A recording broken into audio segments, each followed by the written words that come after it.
This podcast is an extension of The Purple Door, a nonprofit organization serving 12 counties in South Texas. Our mission is to empower the community and those affected by domestic violence and sexual assault to transition to a safe and healthy environment. Disclaimer: this podcast discusses topics sensitive in nature. Listener and viewer discretion is advised. Hello, and welcome back to the Beyond the Door podcast. I'm Shelby Ledesma, and we are here today to open the door to safe conversations. I am joined by two special guests. Hi, I'm Cameron O'Reilly. I'm the Sexual Assault Services Coordinator here at the Purple Door. I'm Graciela Vasquez. I'm the Community Educator here at the Purple Door. All right. Well, Cameron and Gracie, we are so excited to have you with us here today on the Beyond the Door podcast. And I see you brought some fun stuff with you. What did you bring? I brought my Kermit mug. Cute. I really like this mug. I found it at TJ Maxx, which I love. But the meme is like Kermit drinking the tea, but then I have a tea mug that is Kermit. So I really like my Kermit mug. Indeed. We love to see it. And then what I brought with me today is the DVD to Howl's Moving Castle. I am a huge fan of Studio Ghibli, and I remember one time it was a stormy night. No internet, so we busted out the DVDs and just like, I need the collection of Studio Ghibli because that is a must in a situation like that. That's a great one. I really enjoy those as well. Very cool. Thank you for sharing that. So today we are doing something a little different. We are getting into Reddit. Dun dun. So we are going to be talking about anonymous posts in the r/relationship advice subreddit. And I want to get your perspectives as advocates, educators, people in the movement, as friends and siblings and family members. What are we thinking, right? So I know probably a lot of our viewers listen to these Reddit stories. I like to listen to podcasts that do Reddit covers like Smosh and different things. Do you guys follow Reddit? Are you on Reddit?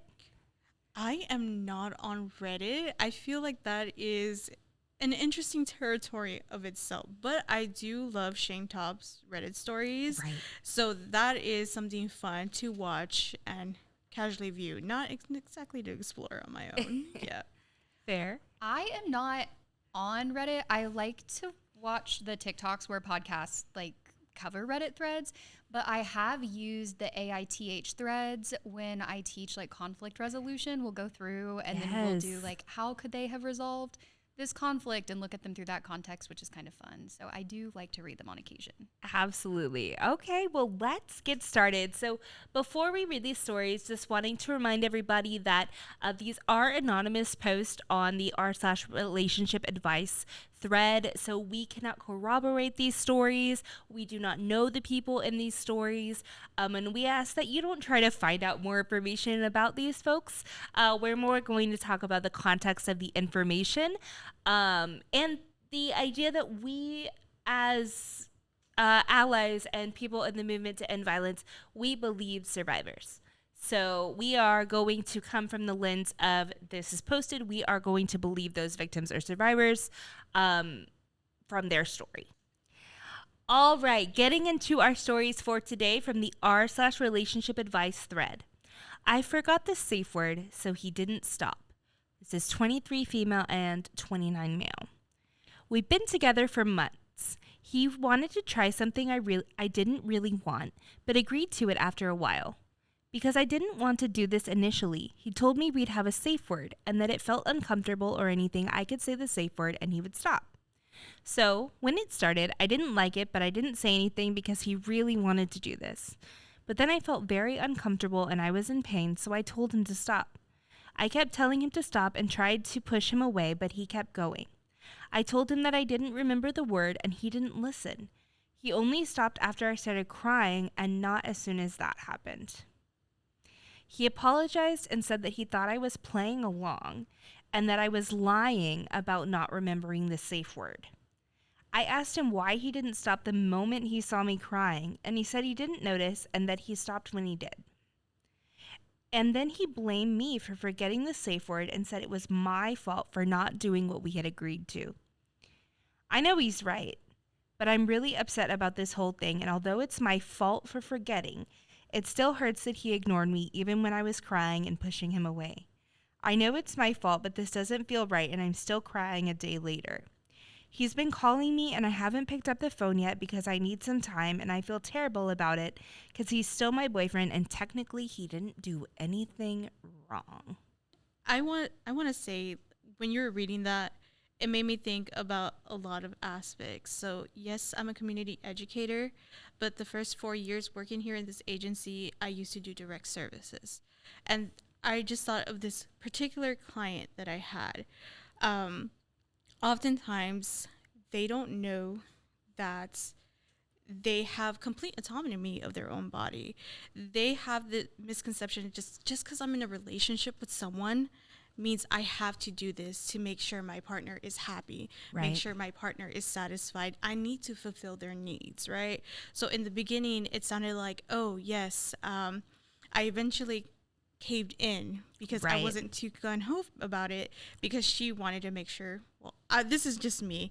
And I'm thinking back to the client, to make sure that their partner is happy, Right. right? But in reality, it's just like, you don't owe something in your relationship like that. If you're really feeling the feeling of being uncomfortable, and you feel like you have to cave in or give in, is that really consensual Right. automatically? And I, like, as a sexual assault advocate, I listen to this and I hear that, and that is what we would consider sexual assault. Like, whether or Yes. not, by the legal definition, or Or maybe the social thought. yes, what people would consider to be assault, like in this movement, in this line of work, that we would consider to be sexual assault, especially when you talk about, like, we operate off of the Fry's model of consent. So if anyone isn't, familiar with what that means, it's an acronym. And consent is, the F stands for freely given, R is reversible, I is informed, E is enthusiastic, and S is specific. But the first thing right off the bat, that F, freely given, when she said, well, he let me pick a safe word because I was already not really wanting to do it, Right. that's not freely given. If you have to be coerced into it or pressured, or we see this a lot, right? Where someone their partner asks them, over and over again, well, I really want you to do this. Well, I really want you to do that. And they feel that Yes. pressure. Yes. That's not freely given No. consent. And so Enthusiastic. No. that consent right there, that wasn't freely given. That wasn't enthusiastic. And your partner should never be ignoring, your feelings, especially like, we talk a lot about consent as like verbal and nonverbal. The crying and seeming uncomfortable, like that should never happen. And I just want to make that clear, because a lot of times people come in and Yeah. they don't describe something that happened to them as assault. Like, it feels bad, but they're maybe not sure, like, that right there isn't okay. And if you've ever found yourself in a situation like that, like, that Yeah. isn't okay. Well, and absolutely. And something that sticks out to me is towards the end when she says, I know he's right and I know it's my fault. And I think, oh, Yeah. no, it's not.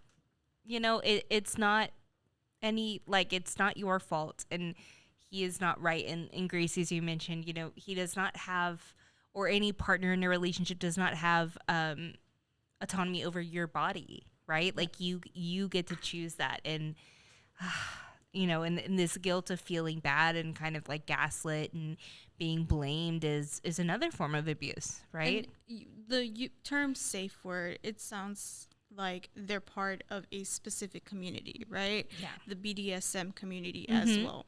And I know that particular community, even though I'm not too familiar, they are very big on consent. Yes. Informed consent. So my questions is, because like my advocate brain is just like, I want to ask all these specific questions, just like, how was the communication like up to this event, right? Like, they probably could have communicated, if this was consensual, communicated better, like, let's have that word on a board, that way we don't forget, or kind of have that more in tune conversation, like, okay, if you forget the word, this is other options that you can do. But she was uncomfortable. She was crying. I'm pretty Right. sure her body was probably showing that, like, that feeling uncomfort, but he chose to ignore it until he noticed how she was so much in distress after a while, even though she was verbally saying, like, stop, don't, like, Right. yeah. So, like, it was also him choosing to ignore those stops and no to you as well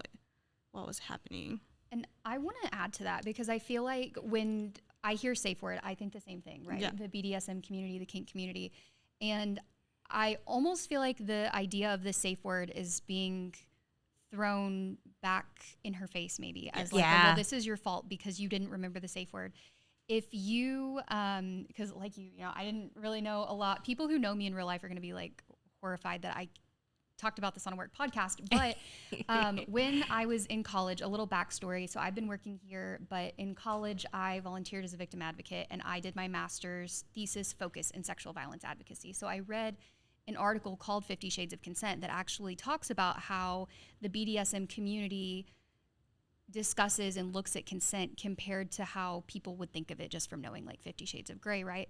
And they actually talk about how using a safe word, like it should never get to that stop point, because when you're experimenting with stuff like that, the person that you're with should be attuned to what's going on and making sure that you are enjoying it and that you know, are actually consenting to these activities instead of just, well, we have a safe word and that's how you tell me to stop. Like the safe word isn't even actually supposed to be used for the purpose of stop. Like they should have, you know, slowed There down. were and many not things that so happened many before this, opportunities. right? Yes. Which I think she kind of alludes to of like, you know, I was uncomfortable, I was in pain, whatever. I said these things. So like he just didn't care, right? It's just that, I mean, that's not caring for your partner, and that is absolutely assault. Yeah. That I think that concept of being assaulted by your partner is a difficult one to unpack, one because there's so many levels, but also like societally for people to get behind. I mean, it wasn't that long ago that marital rape became illegal. It's tricky. Just talked about this I run a sexual assault support group, and this is a conversation that comes up a lot, right? Because people think, oh, well, I was sexually assaulted by my partner. And we actually just talked about when marital rape became illegal, but I've, you know, had this conversation a lot where people think maybe it wasn't as bad because it was their partner or it wasn't real. And that is something that I think we see a lot as advocates. But even I said something to a client one time that, you know, you feel like it wasn't as bad because it was your romantic partner. Maybe someone else who was sexually assaulted by a stranger feels like they would rather it be a stranger than someone they were supposed to love and trust. And when I said it, I just like, I meant it as, you know, just something to think about. But they actually came back later and they were like, that was a really like, that made a big difference because it's it's different for everyone. Right. And just someone might think it's not as bad, but then someone else might feel differently about that. Absolutely. It makes me think about this. She's what, 23? So young adult, you know, even like telling her friends or something like, oh, we, you know, man, we did something the other night. And it, like, I was really hurt. Like you're talking about physical pain, emotional pain. And I can imagine that just being kind of like, oh, like people are going to blow that off. Yeah. You know, we don't want to think that about people, you know, that's, but pay attention. I think what I'm trying to say is pay attention to your people and what they're telling you and really what they're saying. You know, as we all see in this work, you don't get the jargon, the words that we use. You know, we're going to use words to identify these things, but this person or most of the survivors that we see are not calling in and saying, I have been sexually assaulted by my partner and they did XYZ thing. That's not what's happening, right? So pay attention to what people are really saying. And I will say to that, a lot of survivors that I work with, didn't really identify the sexual assault or the sexual abuse that they went through until after learning more about the power and control dynamic, knowing that Right. sexual assault is also part of that, to tie into that. So it takes them a while to then later on make that outcry, like, oh yes, I was also sexually assaulted too. Yeah. No more, right? No. Mm-hmm. And yeah, they won't. It's like you said, they are not going to call the hotline probably and say I was sexually assaulted. People are really uncomfortable with sexual assault and especially the word rape. Yeah. I most frequently hear people say something happened to me. Mm-hmm. Something happened. And that's, I know usually what something happened means, but you hear it described in so many ways. Like I've heard non-consensual sexual encounter, or he ignored my no. And so it Right. is really important that if someone comes to you and says that something happened or something happened I wasn't comfortable with, to think about what that might mean and just ask them what that means to them. Just because they didn't say I was raped, that may not be the word they identify with, but Right. that very well could be, close to what happened. So it's important to pay attention to your people. Absolutely. All right, let's unpack another one. Are we ready? Story number 2 from the r/relationship advice thread. My boyfriend, 25 male, blocks me, 24 female, on everything every time we get into an argument. Hi everyone, I need some advice. What can I do to get my boyfriend to stop blocking me on everything? We've been together for almost 7 years. And every time we get into an argument, whether big or small, he always ends the relationship and blocks me on everything. But I know he doesn't mean it because it never lasts more than 24 hours. I expressed to him that doing this really hurts me and that regardless of the argument, it's not fair to continuously do this. And the worst part is that he never truly takes accountability for it. He just says that he blocks me because I'm toxic, even if the argument was caused by something he's done. I'm just seriously getting tired of this cycle, especially since he can never decipher a single argument versus the collapse of a relationship. I'm literally blocked on everything now, and my last attempt to contact him was on WhatsApp. I asked him why he blocked me after he said he wouldn't, and he stated, "I'm done with you and I'm not coming back." I really just want this cycle to end. I really need advice on how to stop getting blocked and what I should do now that I am. Is what she put. Okay. I will say, when we talk about domestic violence and or abusive relationships, oftentimes people think aggression, physical hurt, just verbally being mean and big and scary towards them. Yes. So when we look in the reality of the power and control world, it's also withholding affection as a Yes. control tactic. It's also doing things like that, blocking them to kind of Extreme. like hold on to the narrative, trying to leave them, because in the reality, at the end of the day, the person just has love for that person that unfortunately is abusive towards them. And they will do whatever kind of like control tactic, as much as to blocking them for 24 hours and gaslighting them, letting them know like, oh, you're toxic. I need to break away from you because you're the issue here, right? To control the narrative. And that Yeah. is how they do their control over that person.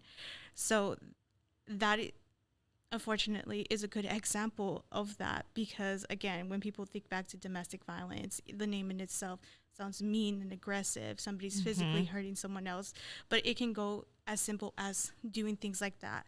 The gaslighting, making her feel like it's her fault, not taking any accountability, minimizing her experience overall. And Right. that also stems from the whole entire power and control dynamic. I like to make a disclaimer. I'm not a licensed mental health professional, but this is something that I've seen a lot, and I have done a lot of reading into the narcissistic abuse cycle. And again, I don't have all the details, but one thing I'm seeing here that makes narcissistic abuse different from what we talk about when we think of the normal intimate partner violence, like cycle of abuse, is that with narcissistic abuse, there is this like discard phase where they kind of throw their Okay. victim out, Yeah. and then it's called hoovering. It refers to the Hoover vacuum, but they like suck them back in. And so that blocking and unblocking is where my mind goes. Yeah. But I completely agree with Gracie. Like, it's not always going to be physical. A lot Yeah. of times it's, just not just, it's verbal and emotional.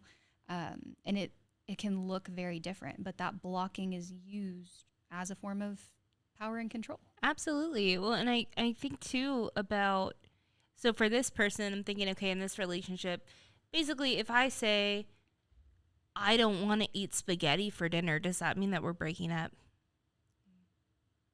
You know, to what level are we talking about? Because Yeah. that would put so much anxiety, I would imagine, for this person, because it's like, you know, she's explaining like small things and big things. It's this very extreme behavior and they're treated the same.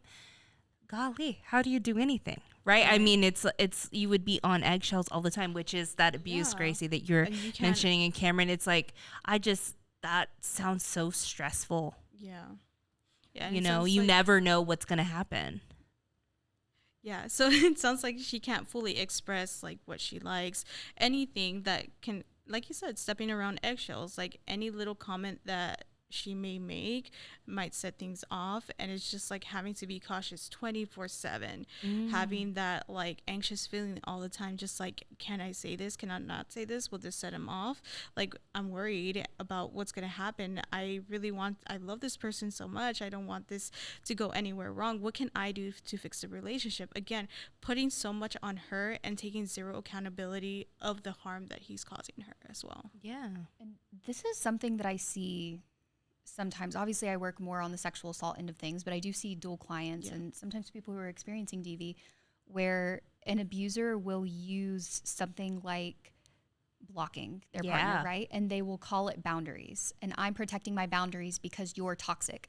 And so they are weaponizing the term boundaries and saying that that's what they're doing when they're using that as a form of power and control against the person that they're in a relationship with. And sometimes they will even project, well, you're toxic, well, you're abusive onto someone that they are victimizing. And that makes it really hard when you're then doing advocacy with that person, trying to reinforce.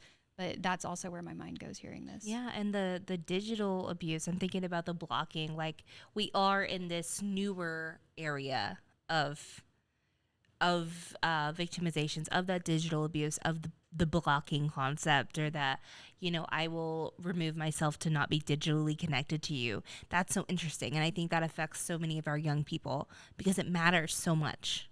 And that's okay. But that is another tool, right? Then that behavior manifests into, I can give you this, I can take it away, that kind of thing. And I'm like wondering, when you said boundaries as well, like in the digital too, it made me think like, how much is he using technology to maintain this power and control as well? Like, are they sharing locations too? Like, my head just automatically goes to different things, you know? Like, I know I've heard people say like, well, I need to see your location for your safety. Right. And then they're tracking them everywhere they go. And they're like, oh, well, why are you in this person's house? Send me a picture to make sure that you're fully there. Right. So what other technology, like what other ways that he used digitally to maintain this power and control? Yeah, absolutely. There doesn't seem to be a consensus of whether she's wanting to stay with him or not. But hopefully she can see that that's not healthy for anybody. Hope for the best. Sending you well wishes. Stay safe, girl. Yes. All right. Are we ready for our last one? I think Oh, so. yes. Dun, dun, dun, dun. Here we go. Okay. Story number 3 on the r/relationship advice thread. My girlfriend, 33 female, crossed my 34 female boundary. Is it okay to leave? I've been dating my girlfriend for 6 months. Since meeting her, there have been things that she's said and done that I don't really like that are red flags to me. For example, we were play fighting before going to bed one night and she playfully slapped me. It wasn't hard, but it did catch me off guard. I immediately stopped laughing and told her that I don't like that and to please never do it again. She apologized and agreed to never do it again. Well, the next day, she did it again and immediately apologized after and said that it's a memory reaction from when her ex and her used to tease each other and playfully slap. I told her again that I didn't like it and not to do it again. Well, a month later, 5 days ago, we were in bed talking and having a normal conversation, and out of nowhere, she slaps me. This time, it was a little harder, and after she did it, she gasped.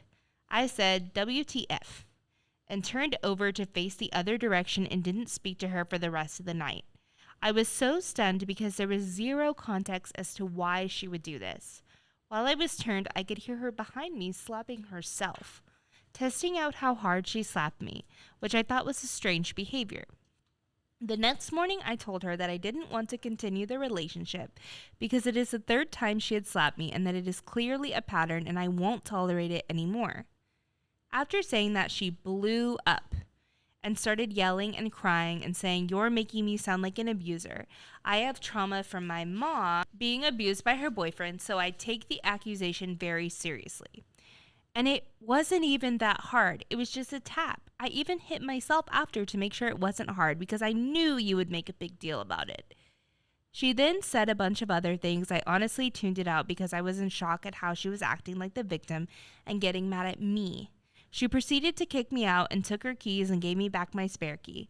This was 5 days ago and I've had some time to reflect. Need advice if I made the right decision or should I have worked through it with her? Girl, you're good. I will say Agreed. that. Yeah. I mean, clearly, you set your boundaries up 3 times.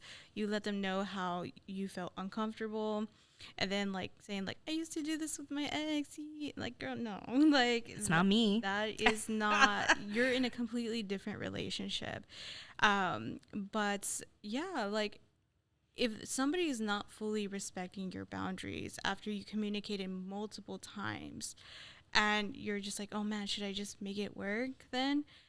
You're trying to make it work. You're communicating how you're feeling. You're communicating how you don't like that. When you're in a relationship with someone, it's you, the other person, and the relationship, right? You're trying to both figure out how to make it work. And if you're clearly communicating that this is something that you don't want, but the other person just keeps on overstepping that boundary, is that somebody that you feel like has your best interest at heart, And, some people might think like, oh, it's just like a couple slapping around. That's like not that big of a deal. It is. You've told somebody and expressed them how you felt. That's right. Yeah. So with the thing about her feeling like, well, don't paint me as a perpetrator. Don't paint me as an abusive person.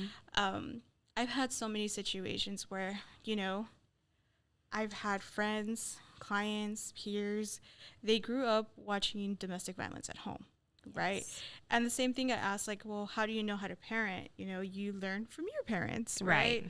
And unfortunately, as well as we inherited the good habits, sometimes we inherit the bad habits without fully realizing that. Not saying that this person is abusive. That's not what I'm saying. But, taking a minute to just step back and reflect, why is she blowing this up, quote unquote, to her right words, right? Why is she making this a big deal? Like, what am I doing wrong too? Right. And fully reflecting on it too, because again, she fully communicated. She let her know like, hey, this is not what I want. But also good for you for, saying like, hey, like I already told you multiple times. I've like cut people loose for a lot less too, you know? I've had situations where like a long time ago, back when I was single, talking to guys, I'm just like, hey, I'm not really affectionate. And I did the same thing 3 times. I told you about my boundaries and you didn't listen, you're out, right? Because I didn't think that person had my best interest at heart after fully communicating how uncomfortable I felt. Yes, agreed. And honestly, and this is a tough pill to swallow, but like your boundaries are only as strong as your enforcement of them. Yes. So yes. you really like, if you know that you don't want someone slapping you and you've already given them so many chances, like you are well within your rights to walk. That, I mean, yeah, absolutely get in your car and drive. But also one of the things that really like strikes me about this is I take abuse accusations really seriously. And a lot of times people will use that as a way to like avoid any sort of accountability or like, I couldn't be an abuser. Their behavior. I couldn't be a sexual predator. I take that really seriously. And you'll have people, they're like, I have daughters. I take that really seriously. Like I would never sexually assault someone. We hear that. But it's like, just because you say you take it really seriously doesn't mean you didn't do it. Like sometimes if it walks like a duck and it quacks like a duck, it's probably not a cat. So it just like I don't put a whole lot of stock in I take that accusation really seriously. It's like when you're in elementary school and someone's like, I'm not a bully, I've been bullied, I take that really seriously. And it's like, okay, but you just bullied someone. But you are though. Yeah. So it really, and you hear stuff like that. Sometimes that is just a way to not take accountability and to shift blame and to try to divert the attention over here away from the thing that I did. And even when we talk about boundaries too, like a lot of times people, and whether or not this person is abusive, right? People who are abusive, they don't usually start by doing something that is like incredibly violent, right? Yes. They start with something seemingly small to push a boundary, and then they push a little bit further the next time. And so it could be that like they just slapped you the first time and played it off, oh, that's something my ex and I used to do, and see how you react to that. And then they do it the second time and say, oh, I forgot. That's still something my ex and I used to do. And then the third time they're like, oh my gosh, like, I'm so sorry. And then they have a, even stranger reaction to it. But they're trying to see, what you will do, how you're going to react, how many times, and then they might push it a little further every time. And then it gets harder. And this is what we see people don't understand. Like you say, oh, well, I didn't leave last time and it wasn't really that much worse than that. And then it's so, I, support her 100%. Yeah. Getting out. I mean, I think that's really true. One, like, super proud of you for holding true to what you say, because Cameron, as you were just mentioning, it's so hard, right?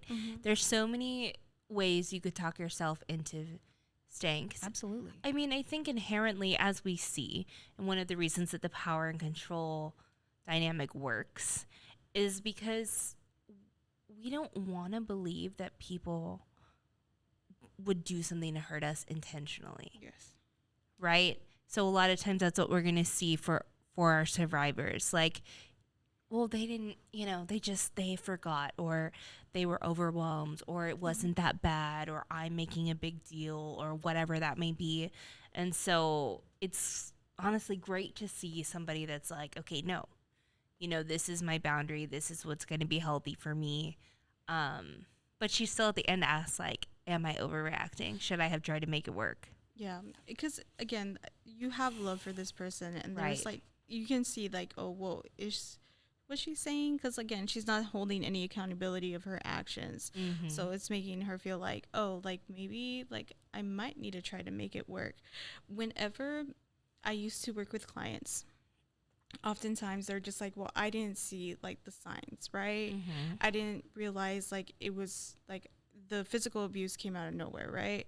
And I'm just like, okay, well, let me pull out my handy dandy power and control wheel, right? And we talk about the emotional abuse, the using isolation, the financial abuse, the minimizing, denying, and blaming, all that stuff. And they're like, oh my gosh, this has been going on way longer than I realized it's been going, right? And it sounds like in that particular situation, Cameron's right. Like, it goes from, trying to test what boundaries they can push, and then realize what they can or can't get away with.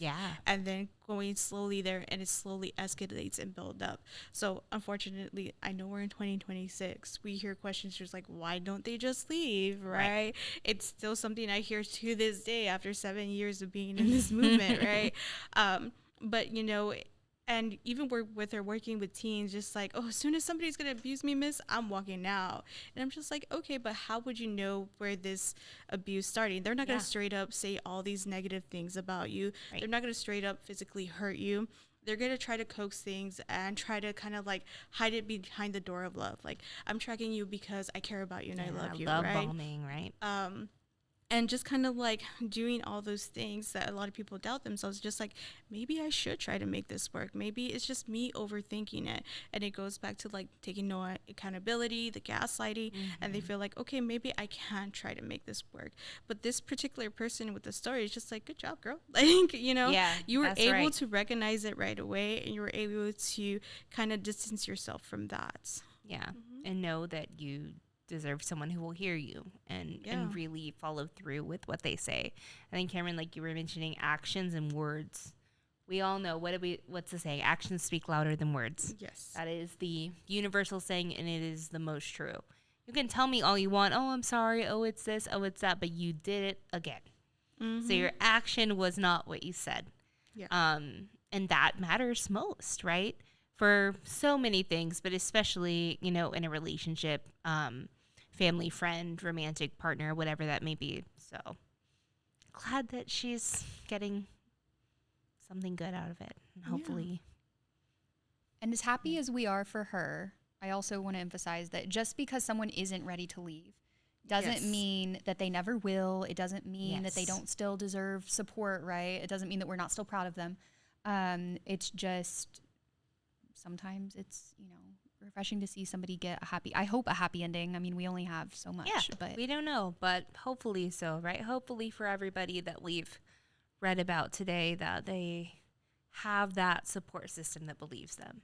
I think that's the biggest thing that we want to say is, we believe survivors. We believe you, and you don't have to qualify it or second guess yourself or anything like that. And hopefully you can be that person for someone else. And with that being said, I know these are like Reddit stories, but there's like amazing websites like the Hotline, Love is Respect. You can even check out our website, shameless plug there, right?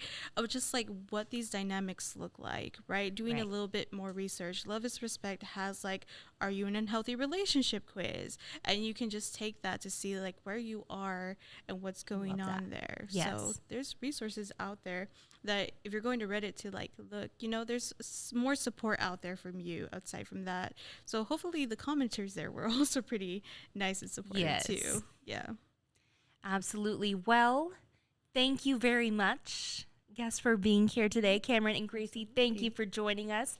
Thank you all for tuning in and listening to the Beyond the Door podcast. We'll see you next time. Bye. If you or someone you know is experiencing domestic or sexual violence, we are here to help. Our services are free, confidential, and available to everyone. Call our 24/7 hotline at 361-881-8888 anytime, day or night. Stay safe.